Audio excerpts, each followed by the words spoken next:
और मैं देखो कितना पागल हूं कि मैंने अभी तक मक्खन का तोल ही नहीं किया।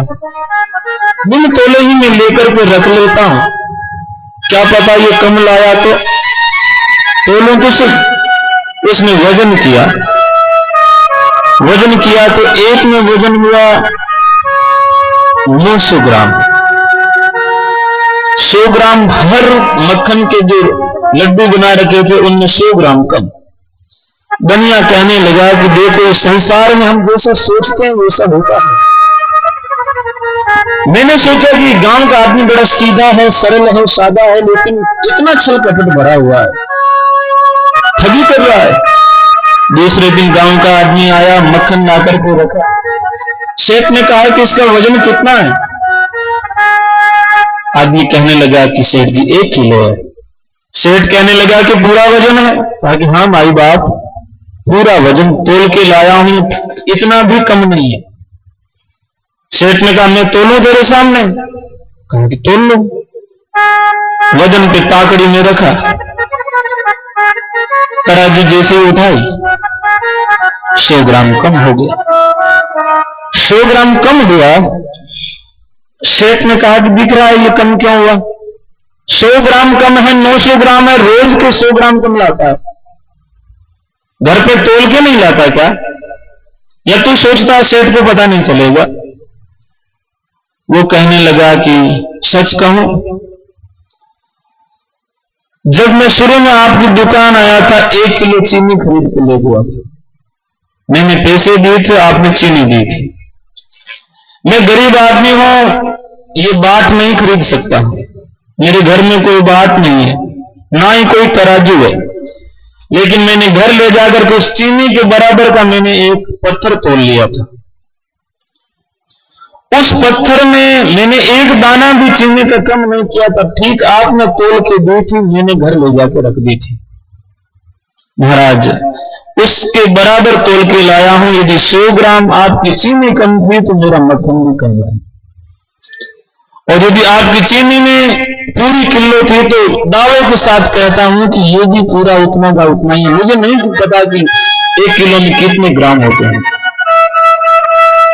सेठ को ज्ञान हुआ, मैं लोगों के साथ में ठगी कर रहा था। मैं सोच रहा था कि लोगों को 100 ग्राम कम दूंगा तो क्या पता चलता है, लेकिन ये ठगी लोगों के साथ में नहीं हुई, खुद के साथ ही हुई।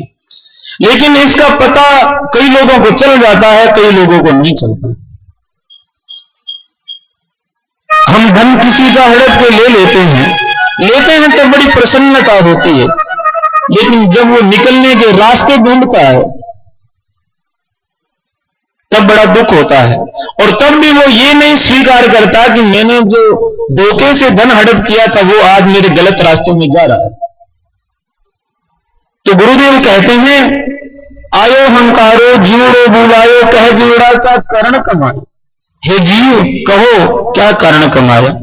कुछ अच्छा काम किया है, कुछ सुगरत किया है, तब हर हर काम पे जीवड़ो डोले, उतमाई पीओ कोई मंगो। उस समय हर हर कांपता है।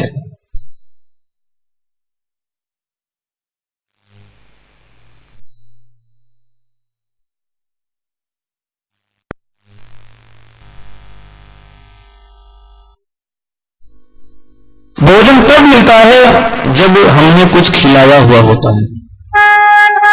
जीवात्मा वहां जाती है, पूरा लेखा जोखा प्रस्तुत किया जाता है, और उस लेखे जोखे में एक कवि कल्पना करते हुए कहता है, चौपनियार पाना में भगवान लोको लो श्री राम। चौपनियार पाना में भगवान लोको श्री राम। चौपनियार पाना में भगवान लोको श्री राम। चौपनियार पाना में भगवान लोको श्री राम।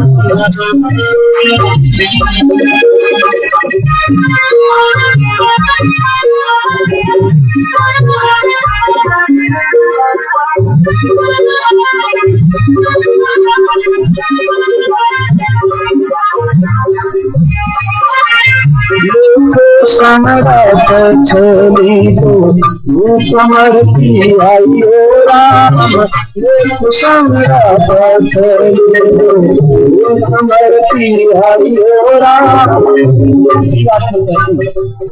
देखो लेखा जोखा बाद में लेना, लेकिन एक चीज जहां तक आई हो मत भूल, कुछ खाने को मिलेगा, सब जवाब मिलता है।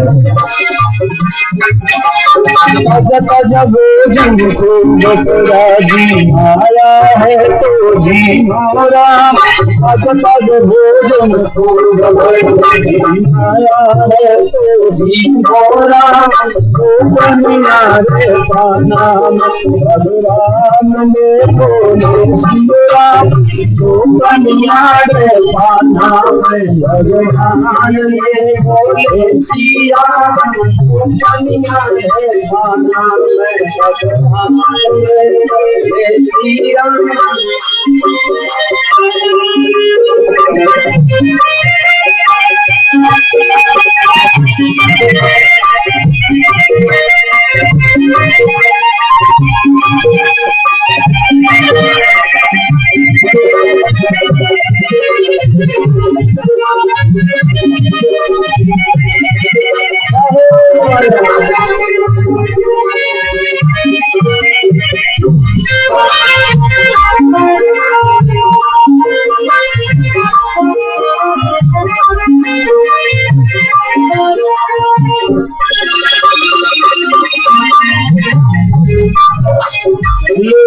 समरथ छोड़ी दो समर की आइयो राम,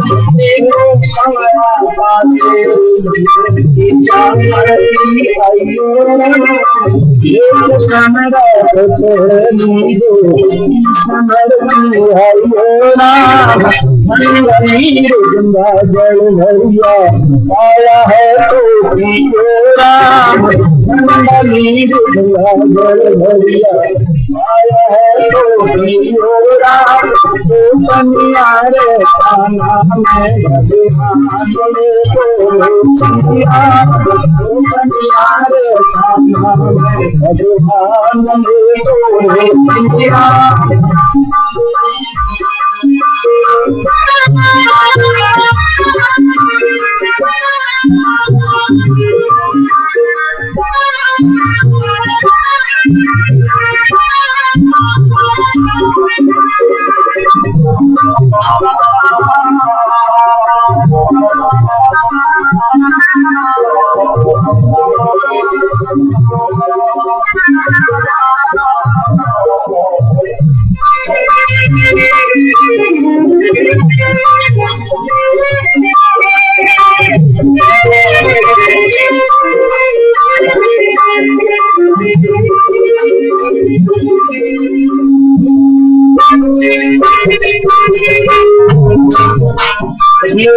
समरथ छोड़ी दो सिमर की आइयो राम, समरथ छोड़ी दो सिमर की आइयो राम, साल दुसाला खूब तेरा, साल दुसाला खूब तेरा ओढ़ाया है तो राम, साल दुसाला खूब तेरा ओढ़ाया है तो राम, तो कन्या रे पाना भगवान में बोले सिया, तो कन्या रे पाना भगवान में बोले सिया, तो कन्या रे पाना।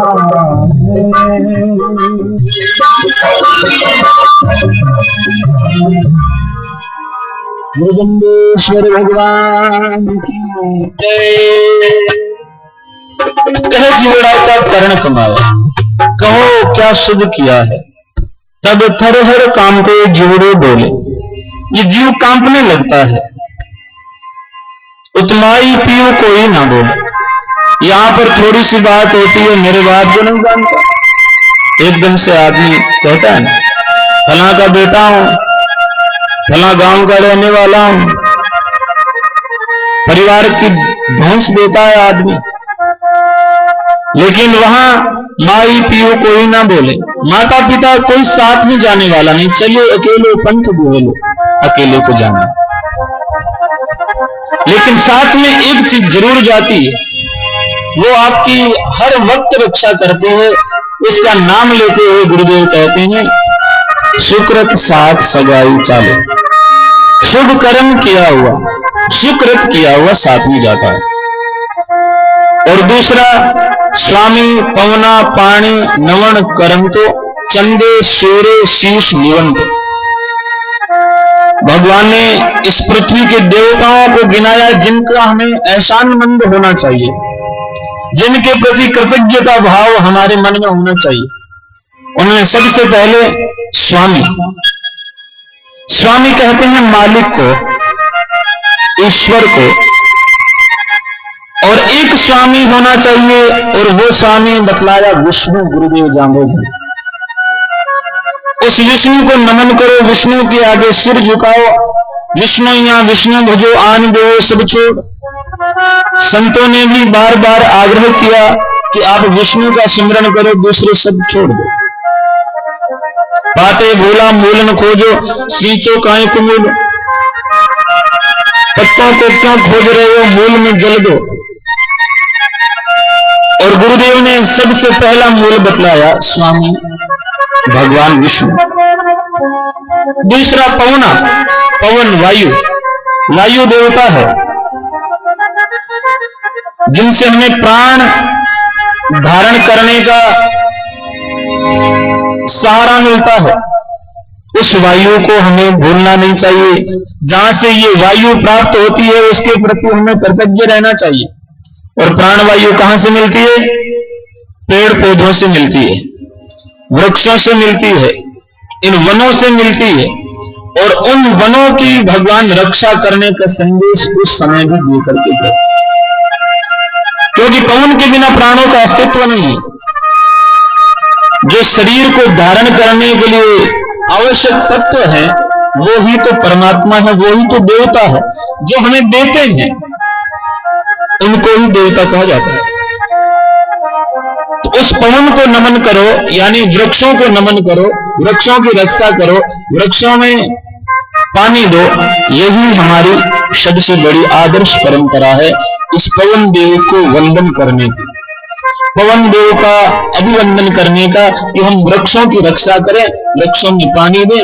और गुरु महाराज जाम्बोजी ने वृक्षों के संरक्षण और संवर्धन पर बहुत बड़ा बल दिया था। उन्होंने तो एक बहुत ही अनूठी परंपरा चलाई, जिसके लिए आज की सरकारें निवेदन करती रहती है कि आप भी ऐसा करो। गुरुदेव ने अपनी एक बहन को भात भरा था,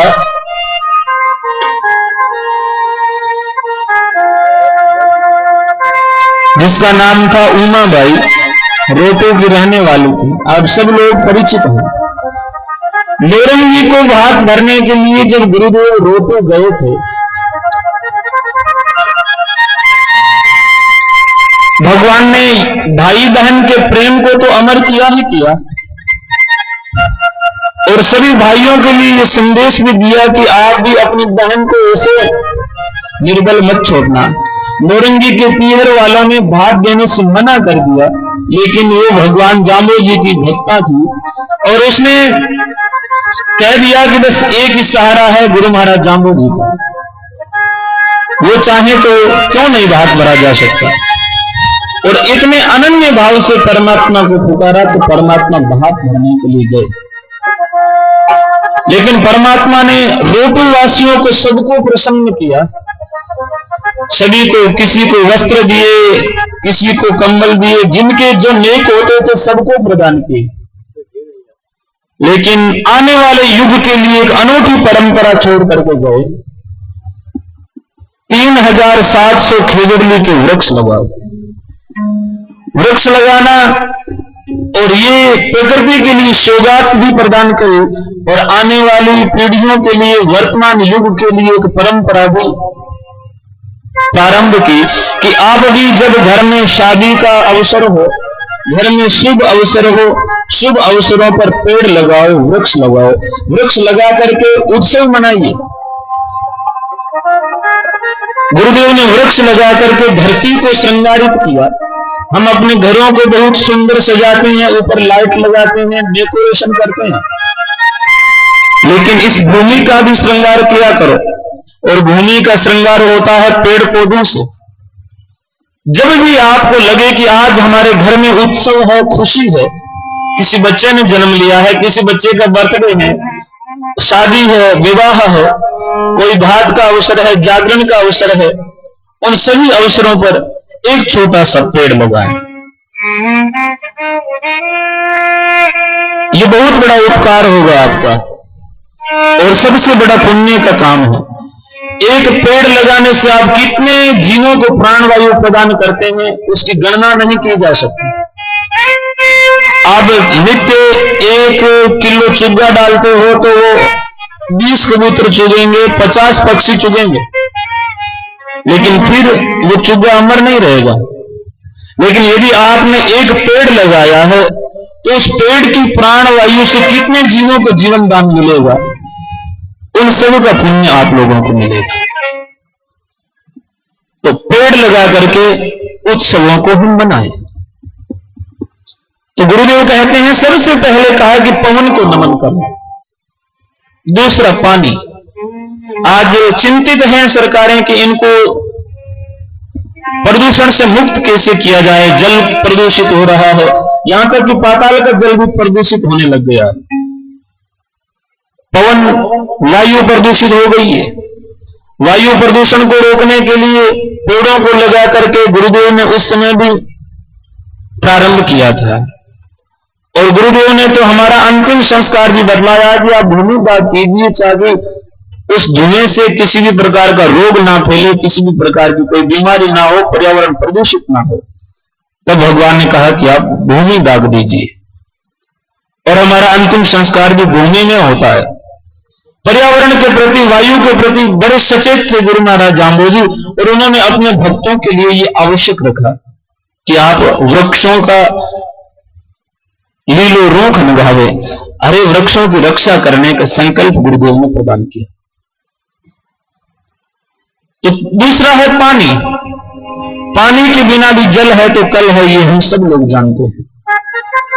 जल के बिना जीवन नहीं है, पवन के बिना प्राण नहीं, तो जल के बिना जीवन नहीं।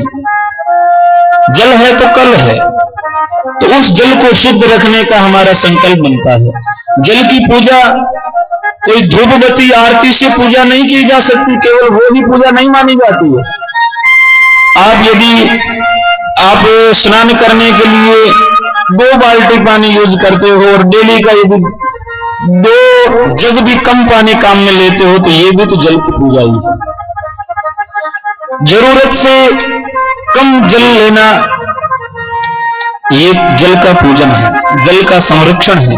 और गुरु महाराज जाम्बोजी ने जल संरक्षण के लिए उस समय कितने कदम उठाए थे। जगह जगह जाम्बूलाव का तालाब खुदवाया, झाली रानी ने तालाब खुदवाया, और भी जल संरक्षण के लिए कितने प्रयास गुरु महाराज जाम्बोजी ने किए थे। वो इसी बात को दर्शाते हैं कि हम जल को प्रदूषण से मुक्त रखें।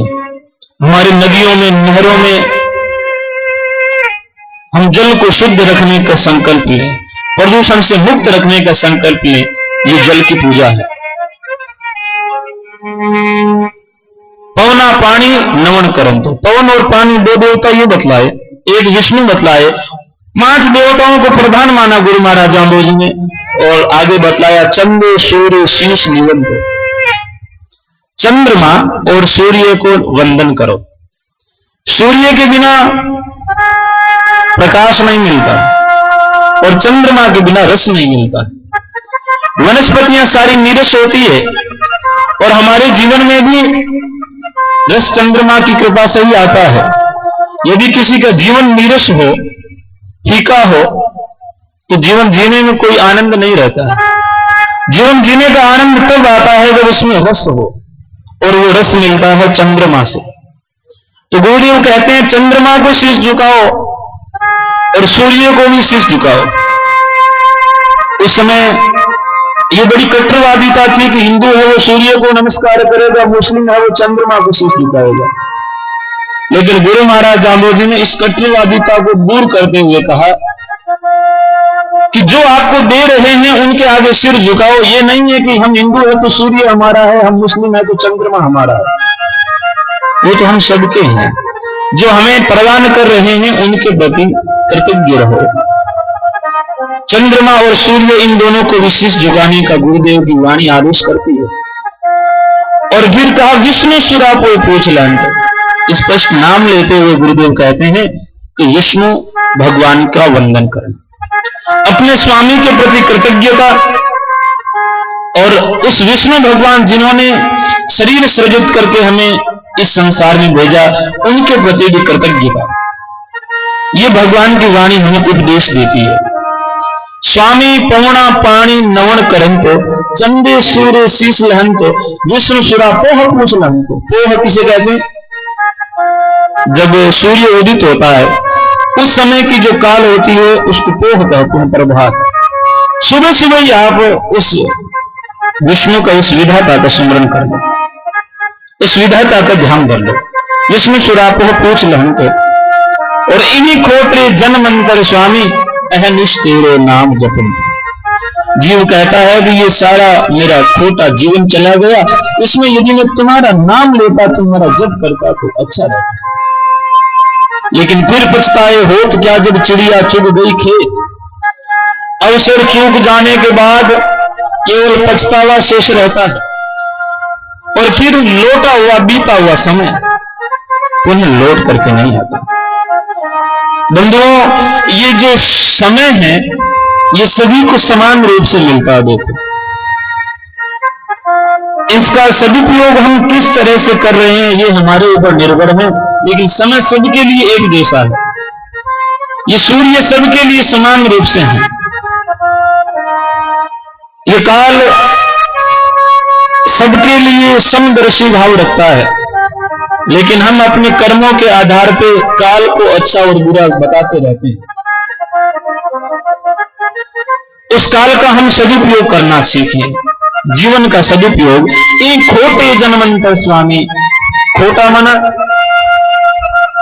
जिसमें कोई सार नहीं हो, जिसमें कोई तत्व नहीं हो, जिसका कुछ भी नहीं मिलता।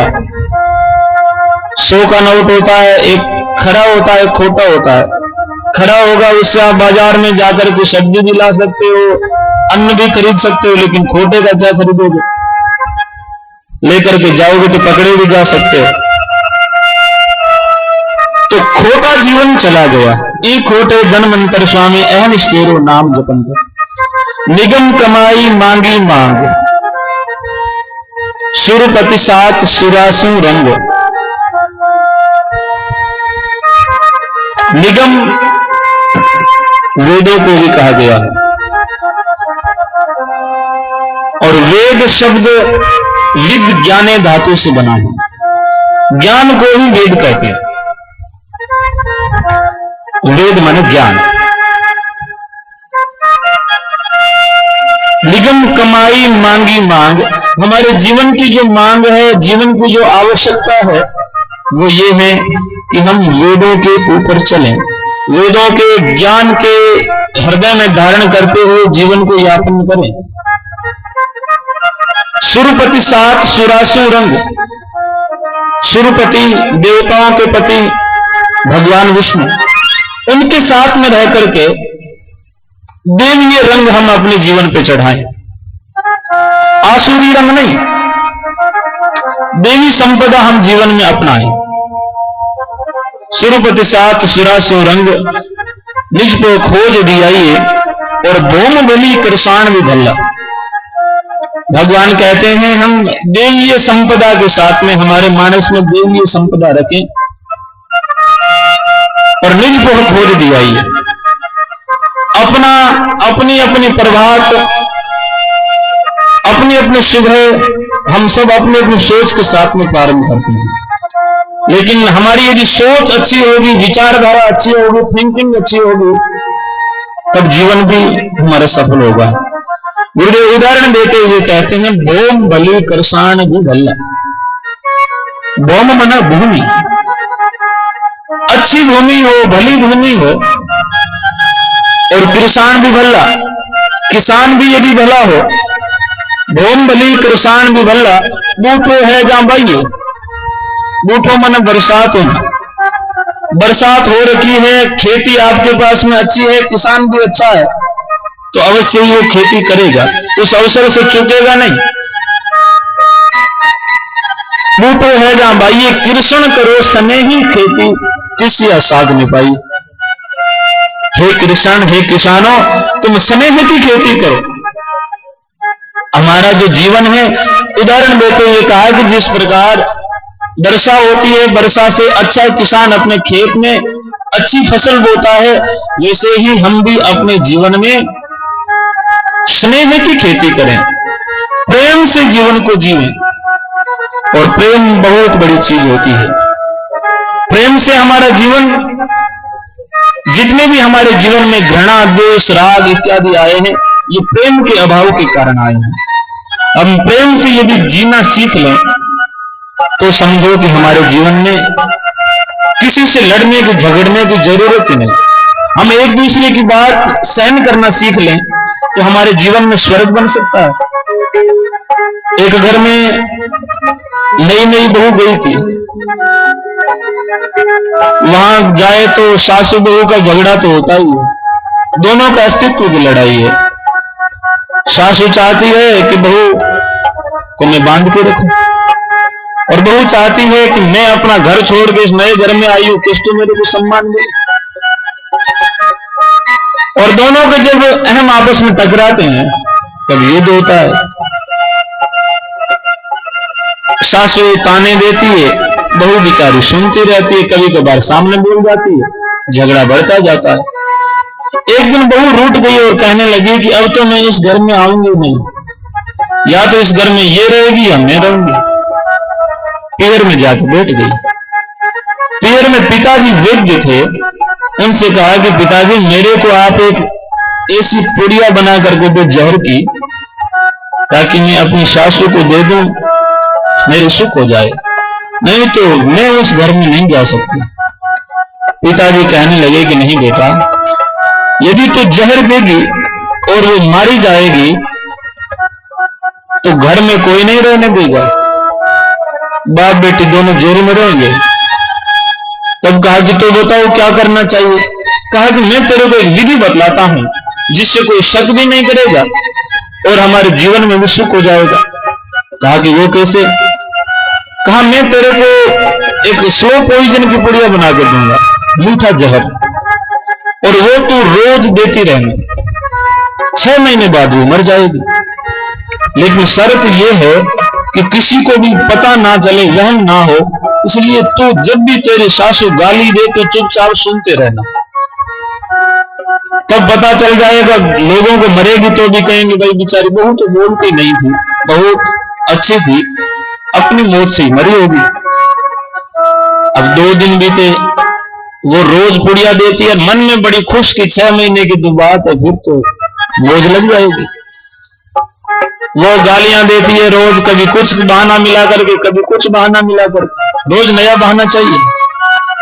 पहले दिन भोजन बनाया, भोजन में मिर्ची ज्यादा, तब गालियां सुनानी शुरू कर दी कि तेरे बाप दादा ने, नाना नानी ने कुछ सिखाया नहीं सिखाया, भोजन में इतनी मिर्ची भर दी, 20 साल की हो गई, अभी तक भोजन बनाना नहीं सीखी, कब सीखेगी, क्या सीखेगी, मतलब 1000 गालियां सुना दी। उसके बाद में दूसरे दिन उसने कहा ठीक है सासू मां मेरी गलती हुई, कल मैं ध्यान रखूंगी।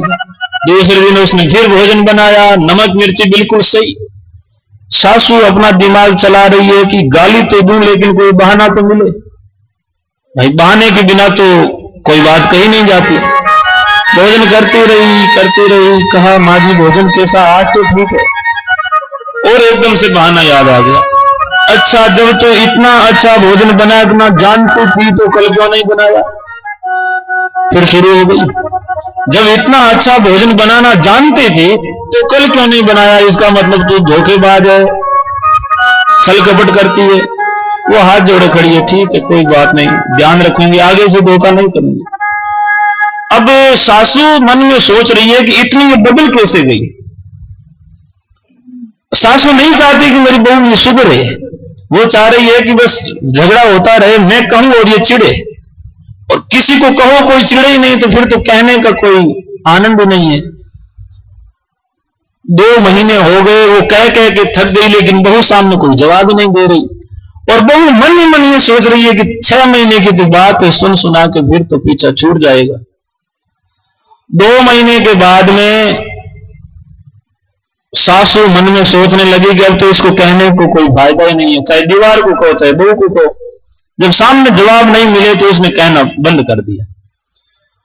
और 3 महीने 4 महीने बाद पिताजी मिलने के लिए गए कि बेटा कैसी हो, घर में कोई आवाज नहीं, इतनी साइलेंस, क्या मामला है। कहा कि बस उस पता नहीं उस दवाई का असर है पुड़िया का, अब तो बोलना ही बंद कर दिया है, और अब तो बेचारी इतनी सीधी लगती है, मेरे को भी दया आ रही है, बेचारी को मार के क्या करना, जीते हुए तो ठीक है। बाप ने कहा कि बेटा अब ये मरेगी नहीं, ये कई साल और जिएगी। कहा क्यों? कहा कि मैंने जो पुड़िया बना करके दी थी वो कोई जहर के स्लो पॉइजन की नहीं थी, वो तो मैंने मीठी चीनी की पुड़िया बना के दी थी, लेकिन तेरा व्यवहार मधुर हो गया तो जीवन किसी से शत्रुता रखने, किसी के मरने की कामना हम क्यों करें। प्रेम होना चाहिए, एक दूसरे की बात सुनने की शक्ति होनी चाहिए। हम एकदम से उफन जाते हैं, उफनते हैं तो बात फिर धीरे धीरे आगे बढ़ती जाती है। गुरुदेव कहते हैं कृष्ण करो स्नेह की खेती, स्नेह की खेती करो, तिसिया साथ निभाइए। और लुण चुन लियो मुरातब कियो, कण काजे खड़ गाइए। जब खेती पक गई तब सारा इकट्ठा कर लिया खेती सुखा करके, और फिर कण काजे खड़ गाइए। कण के लिए क्या करते हैं? खड़ को गाते हैं। खड़ कहते हैं वो लाटा इकट्ठा करते हैं, फिर ऊंट वगैरह से पहले वो गाते थे उसको, या लाठी से कूट के जो भी हम करते हैं।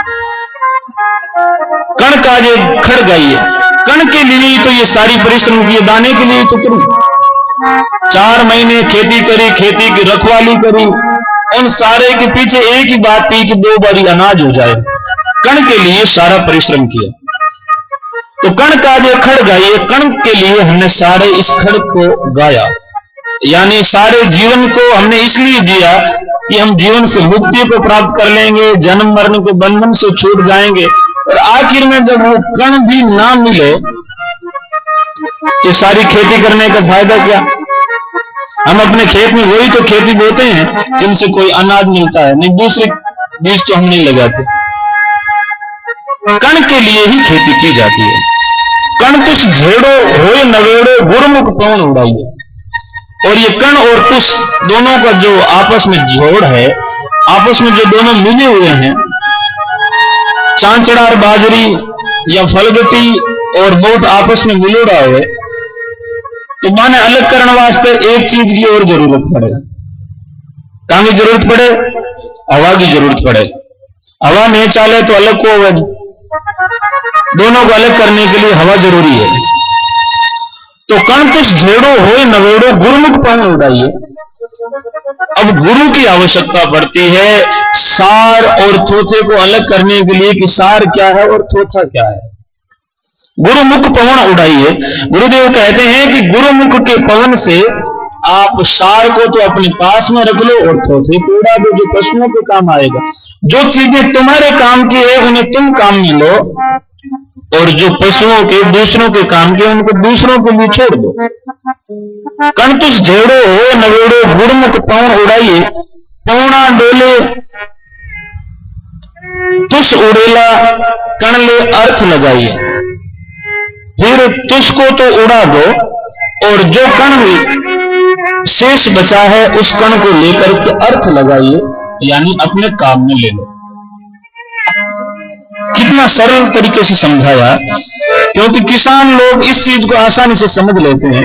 दूसरी बातें, दूसरा उदाहरण उनको समझ में आए या ना आए, लेकिन ये सहज में समझ आता है कि आप जो कण है काम का उसको लेकर के अपने अर्थ में लगा लो।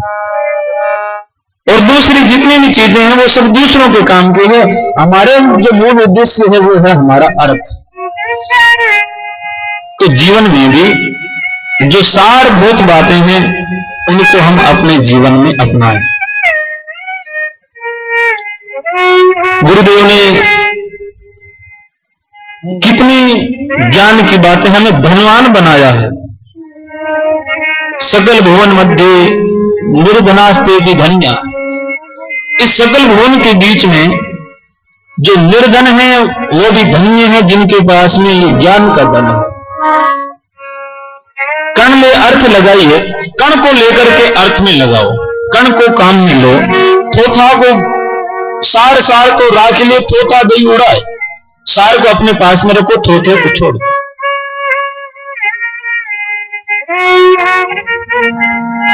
और आगे कहते हैं यूं क्यों भलो जो आपने जरिए हमारा हजर जराइए।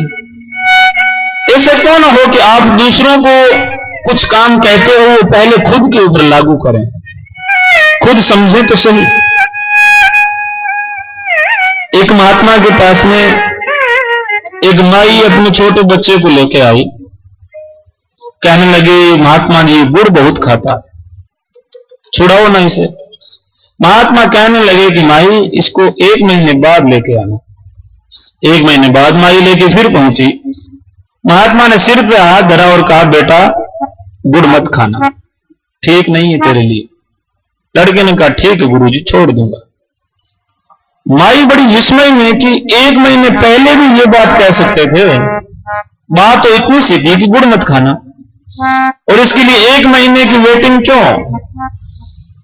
महात्मा कहने लगे कि माई जब तू इसको लेके आई तब मैं खुद गुड़ खाता था। 1 महीने तक तो मैंने छोड़ के प्रयास किया कि छोड़ा जा सकता है भी या नहीं, केवल उपदेश के लिए ही है या आचरण में भी आ सकता है। इसलिए मैंने इसको छोड़ा 1 महीने तक, और मैंने समझा कि गुड़ के बिना आसानी से रहा जा सकता है। तब मैंने कहा कि तू गुड़ मत खाना, और अब इसके ऊपर प्रभाव भी पड़ेगा, असर भी पड़ेगा। इसी बात का उनके ऊपर असर पड़ा। तो हम अधिकतर हमारे देश की यही विडंबना है कि यहां सबसे ज्यादा यदि कोई चीज दी जाती है तो वो सलाह है। सलाह दी जाती है। एक आदमी का सिर दर्द है तो 50 दवाओं का नाम बता देंगे। कोई कहेगा काढ़ा बना के पियो, कोई कहेगा टेबलेट लो, कोई कहेगा ये लो, कोई कहेगा सो लो। सब सलाह दे देंगे। लेकिन सबसे कम यदि कोई चीज ली जाती है तो वो भी सलाह है। लेते भी कम है और देते भी ज्यादा है। ग्राहक नहीं है लेकिन व्यक्ति बाजार में खूब है। सलाह सब दे देंगे लेकिन लेने वाला कोई नहीं है। चौराहे पे बैठ के आप 5 लोग बात करते हो, अथाई करते हो, तब अथाई में एक आदमी बड़े गर्व से बोलता है, सोचता है भाई 4 आदमी तो मेरी बात सुना है। लेकिन हकीकत ये होती है कि वे 4 सुनते नहीं है। वे आपकी बारी ने अड़ी के तो ओ चुप हो तो हम अड़ी हुए, उसके पास भी अपनी तैयार कर रखी है। और हम भी कहने के लिए उतावले हैं, अपने पास में है उसको कहते हैं, सुनते कम है। लेकिन भगवान ने शरीर की संरचना की है, ये कहती है कि पहले आप सुनो। देखो मुंह है, मुंह को बंद करने के लिए भगवान ने 2 दरवाजे दे रखे है या नहीं। पहले दांत है फिर ऊपर होठ है। आंखों को बंद करने के लिए भगवान ने ऊपर पलकें दे रखी, दरवाजा दे रखा। लेकिन कानों को बंद करने के लिए कोई दरवाजा नहीं है। हाँ, कान के ऊपर ये लगा रखी। एक ने कहता है कि महाराज जी आपको पता है कि ये ऊपर वाले कान क्यों लगा, इनकी क्या जरूरत थी। सुनाई देने के लिए तो पर्दा अंदर है। कई लोगों के कान ऊपर से तो बहुत बड़े बड़े लेकिन सुनाई नहीं देता, मशीन लगानी पड़ती। सुनने की मशीन अंदर है तो ऊपर ये कान क्यों। मैंने कहा सुंदरता के लिए। कहा कि नहीं महाराज जी आपको पता नहीं। मैंने कहा आप बता दो। क्या ये लगाए हैं भाई बूढ़ापे में चश्मा चिपट हो रहा है, ऐनक को रखने के लिए ये ऊपर लगाए हैं। लेकिन इन कानों को बंद करने का कोई साधन नहीं है। आप यदि नींद में हो तो भी आप देख तो नहीं सकते लेकिन सुन सकते हो। आपको कोई आवाज लगाता है, आप किसी के पास में जाके खड़े हो जाओ तो कोई उठता थोड़ा ही है, आवाज लगानी पड़ती है ना। यानी कि कान तो खुले रहते हैं हमेशा। तो भगवान ने शरीर की संरचना की है कि आपको सुनना पड़ेगा, लेकिन सुनने के बाद बोलता बहुत जल्दी है आदमी, इसलिए चलो आदमी को चीज अच्छी नहीं लगती उसको आंखें बंद कर लेता, देखता नहीं, लेकिन आंखें तो बंद कर लेगा, जबान को बंद करना बड़ा मुश्किल होता है। इसलिए दो दरवाजे दिए, एक तो बहुत ही हार्ड दिया, दांतों का दरवाजा, दांत बंद कर लो, लेकिन जाड़ों से भी ना रुके तो आगे होठ और दिए, क्योंकि ये तो बुढ़ापे में चले जाते हैं। तो भगवान ने आगे होठ भी दिए कि दांतों से ना रुके तो होठों से रोको, लेकिन बाहर मत निकलने दो। तो गुरुदेव कहते हैं कि आप पहले कानों से सुनो, फिर उसको धारण करो, धारण करने के बाद मुंह को इजाजत दो कि आप दूसरों की करें। यूं क्यों भलो जी आपने मरिए हमरा मारन दो। आप जब दूसरों को मारने के लिए तलवार लेके जाते हो, किसी जीव की हिंसा करते हो, किसी जीव को पीड़ा देते हो, तब क्यों ना आप अपने हाथ में एक सूल चुभो करके देख लो। आप किसी को कड़वे शब्द कहने के लिए जाते हो, तब क्यों ना आप उसकी जगह अपने आप को रख करके देखो, यदि ये मेरे को ऐसे कहे तो मेरे को कैसे लगेगा, अपने आप समस्या मिट जाएगी। ये सब बातें हम जानते हैं अच्छी तरह से, सबको ज्ञान है इन बातों का, लेकिन फिर भी धारण करना बड़ा मुश्किल है। गुरुदेव कहते हैं पहले क्रिया आप कमाइए तो औरा में फरमाइए, पहले आप शुभ कर्म करो, फिर दूसरों को उपदेशित करो। और दूसरी बात और चेतावनी दी, कहा कि करते रहना, लेकिन जो कुछ कीजिए मरने पहले मत बल के मर जाइए, जो कुछ करना है वो मरने से पहले ही कर लेना, बाद में कुछ नहीं कर पाओगे। मरने से पहले करने का उपदेश गुरुदेव देते हैं। जो कुछ कीजिए मरने पहले मत बल के मर जाइए। आगे कह करके कि कल करूंगा ऐसे कह करके मौत को प्राप्त मत कर लेना।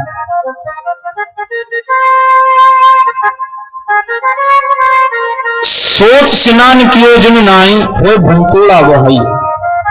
जिन लोगों ने सोच और स्नान नहीं किया वो लोग भंतोला बनकर के बह जाएंगे, चक्रवात बनकर के यही घूमते रहेंगे, उनकी गति नहीं होगी।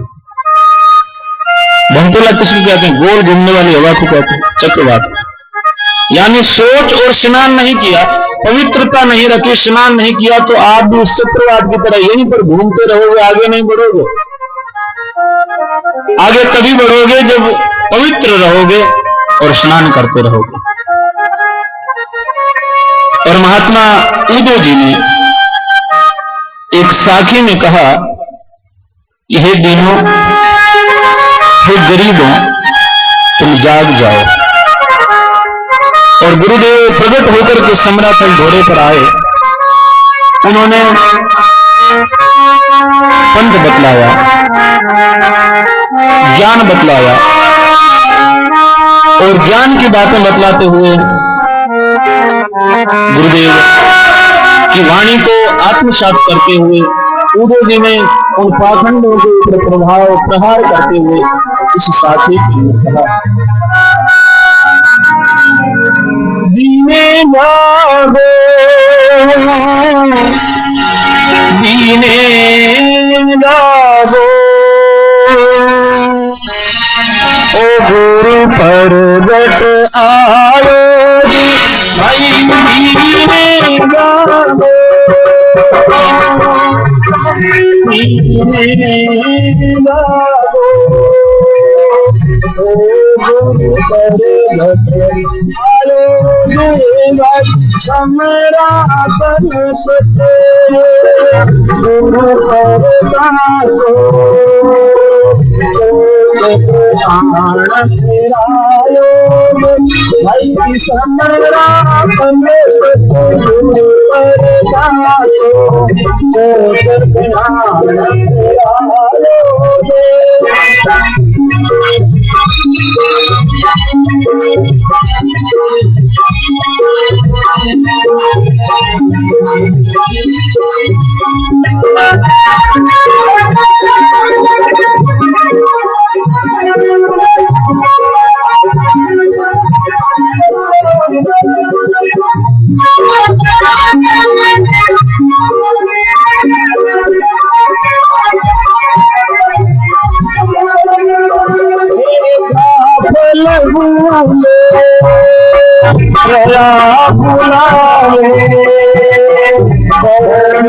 सागर आयो जे आई बाबन दया बुलावे धरणी सागर आयो जे आई बाबन भूल मूर्खा तुम्हार के परसायो देवाए काबिल फूल लगे मूर्खा तुम्हार से परसाया दे आई गुरुवन चीनो एलो धन मायो दिल गुरुवन चीनो कंकन पायो एलो धन मायो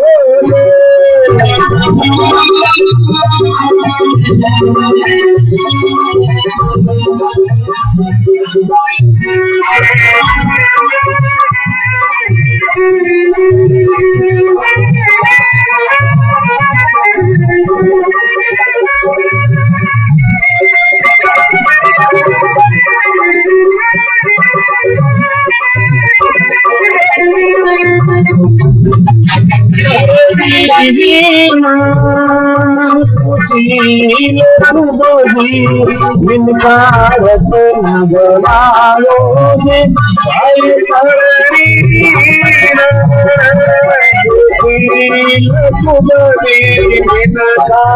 सरणी कमायो भाई निरंतर नर निर्धारी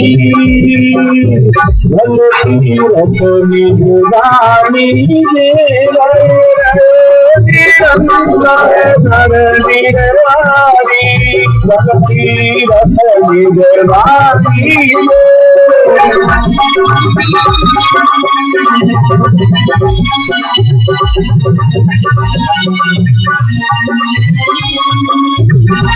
आँख दिया गुरसन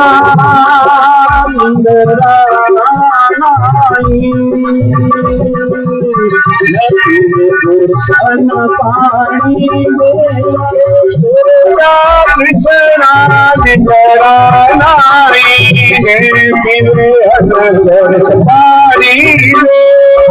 सुरगा सुरगा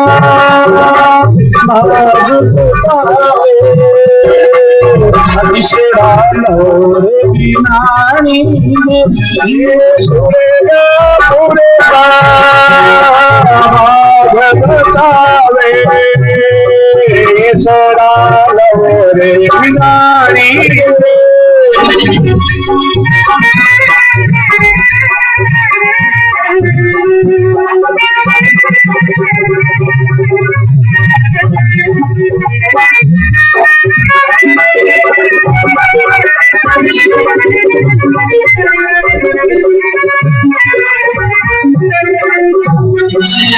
सतगुरु नीले देवर नीले सतगुरु नीले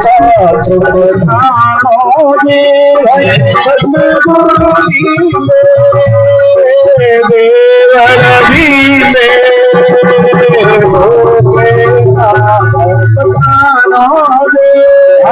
तीरथ नावे भरावे जो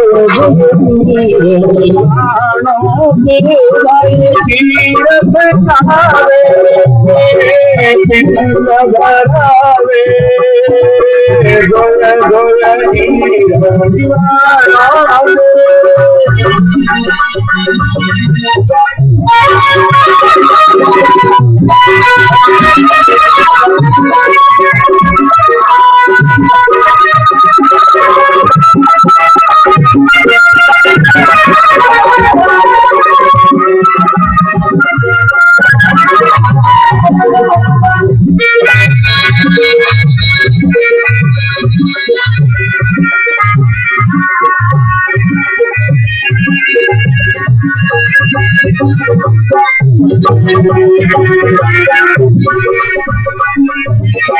दुर्गापुरा मागन जाने भूला भूले माणी गे भाई दुर्गापुरा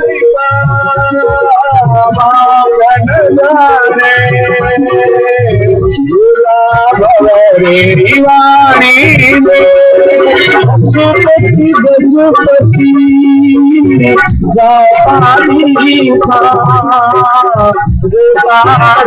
शिवधारा अशुपति गजपति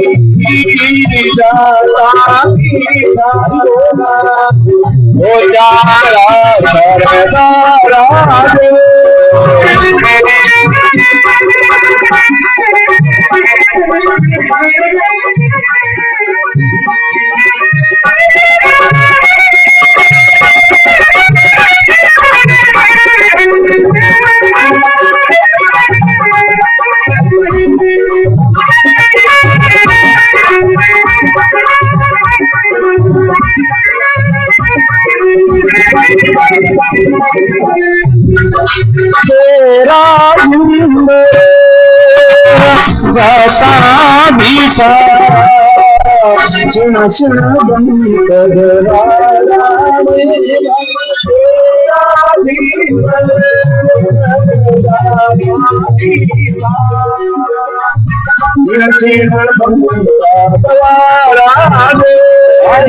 जुड़री आण बुहाई छतरा सिर छतरदारा मेरा आण बुहाई सिर छतरदारा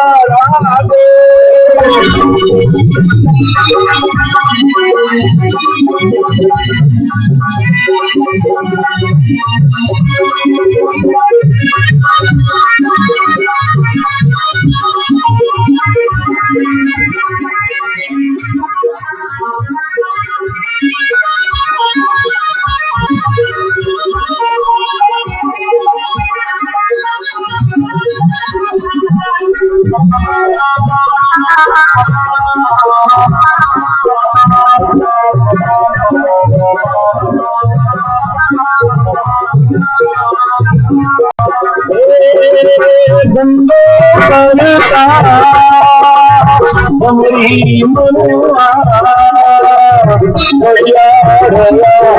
सारा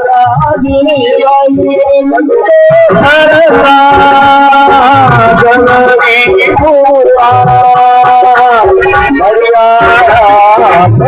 सारा सुनते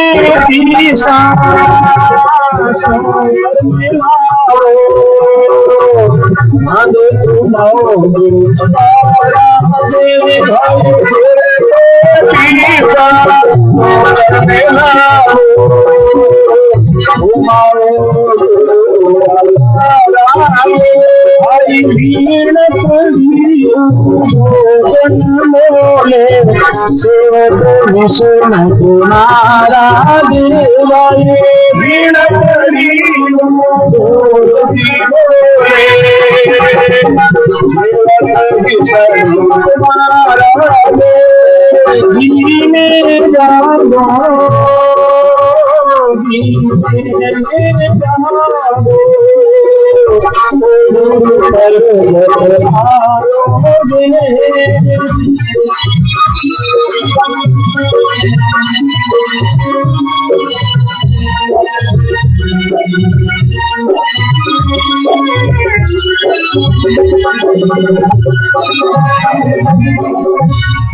गुरुगंगेश्वर भगवान की जय, विष्णु भगवान की जय।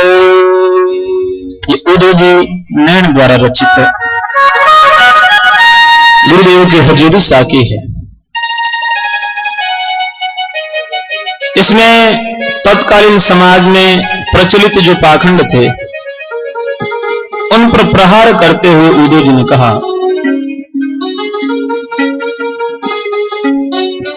कि दीने जागो ओ गुरु प्रगट आयो जी। इसमें 2 बार शब्द आया, दीने जागो दीने जागो। और दीन शब्द भी द्वयार्थक है, 2 अर्थ होते हैं दीन शब्द के। हिंदी में दीन कहते हैं गरीब को, उर्दू में दीन कहते हैं धर्म को। पहले तो भगवान कहते हैं उदोजी साखी में कि दीने जागो, हे गरीबों तुम जागो, जो ज्ञान से गरीब थे, जिनके पास में ज्ञान नहीं था, दीने जागो। और दूसरा दीने जागो यानी धर्म के अंदर जाग जाओ, धर्म के प्रति सचेत हो जाओ कि सच्चा धर्म क्या है, उसको पहचानो। धर्म के नाम पे भी बहुत कुछ गलत हो रहा था, और उदो जी कहते हैं कि तुम जागो और सोचो जागो कि धर्म क्या है। ओ गुरु प्रगट आयो जे, ये गुरु प्रगट होकर के हमें धर्म दिखलाने के लिए आए हैं।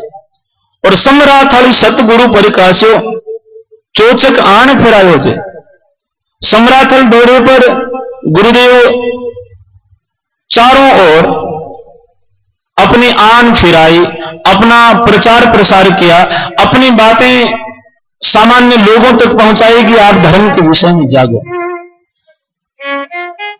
और करणी गाफल बोल रया बुलावे, भल तीर्थ निज बाणी जे। गाफल अपनी भूल को भूल रहे हैं, गाफिल लोगों ने अपनी भूल को छोड़ दिया गुरुदेव की वाणी सुनकर के, भल तीर्थ निज बाणी जे। और गाफल भूल अभेद मूर्खा, क्यों परिचय पर छाया जे।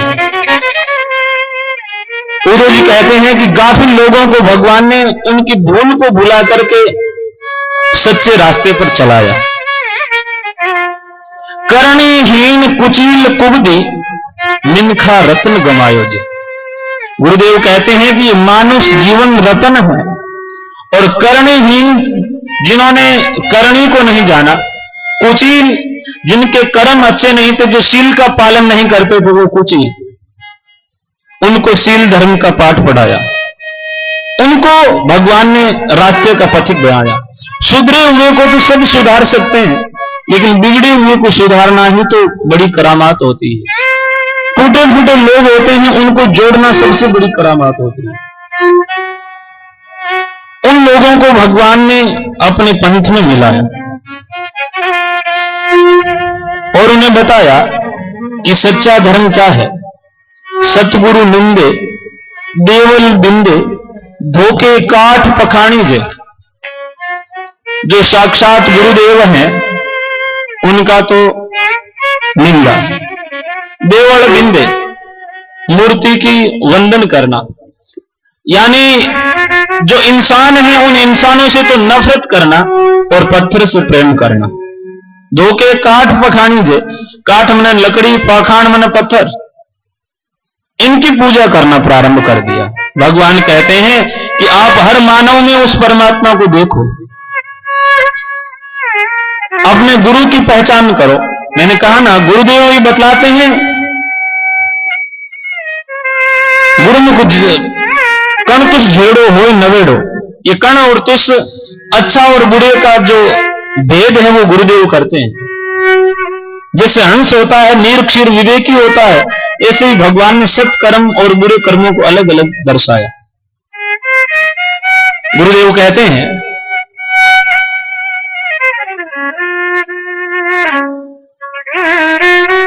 सत कर्मों को करो, तीर्थ नावे पिंड बरावे, जो जो नीर निवाणी। तीर्थों में जाकर के स्नान करना और ये कह देना कि मैंने जो पाप किए वो मुक्त हो गए, आगे पाप करने की मुझे स्वतंत्रता मिल गई। ये तो बहुत बड़ी मूर्खता है। ये तो हमने तीर्थ नहीं, एक प्रकार का उसको ये समझो कि अपने पापों को देकर के आना साबुन समझ रखा है कि कपड़ा मेला हो जाए, वापस आकर के फिर मेला करो, तीर्थों में जाकर के धो के आ जाओ। ऐसे थोड़ी ना होता है। तीर्थों में जाकर के सारे पापों से मुक्त नहीं हो सकते। हाँ, तीर्थों में जाकर के आप पुण्य कर्म करते हो, शुभ कर्म करते हो, तो वो तो आप घर पे करोगे, उससे अधिक वहां फलदायी हो सकता है। लेकिन ऐसा कहना कदाचित भी उचित नहीं होगा कि आप पाप करते रहो और वहां जाकर के कहो कि भाई तीर्थ में जाके हमने सारे पाप